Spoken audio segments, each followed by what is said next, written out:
যদি কারোর হৃদয় রেখা দেখেন যে একেবারে শনির ক্ষেত্র পর্যন্ত চলে গেছে, এইভাবে হৃদয় রেখা শনির ক্ষেত্র পর্যন্ত আছে, এটাকে বলা হয় শনির ক্ষেত্র, শনির মাউন্ট অথবা শনির স্থান।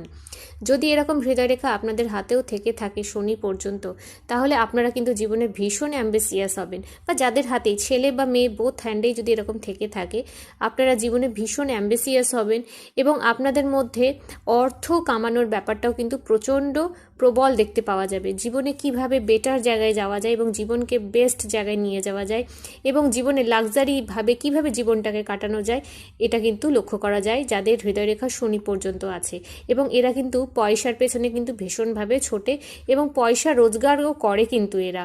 তবে অবশ্যই দেখতে হবে যদি কোনো রকম হাতে যেমন কোনো খারাপ চিহ্ন যাতে না থাকে, শনির আড়ি রেখা যাতে না থাকে, বা কোনো রকম এই হৃদয় রেখা যদি ধরেন এইভাবে যদি অনেক সময় ভেঙে থাকে, দেখা গেল অনেকের ক্ষেত্রে হৃদয় রেখা এইভাবে কেটে কেটে কেটে কেটে উঠেছে, তাহলে কিন্তু এর সুফল পাওয়া যায় না। বা হৃদয় রেখায় কোনো রকম ক্র্যাক বা জব চিহ্ন, তাহলে কিন্তু সুফল পাওয়া যায় না। সুন্দর সুস্পষ্ট হৃদয় রেখা শনি পর্বত পর্যন্ত যদি যায়, তবেই কিন্তু এর সুফল পাওয়া যায়। ভালো থাকবেন, সুস্থ থাকবেন।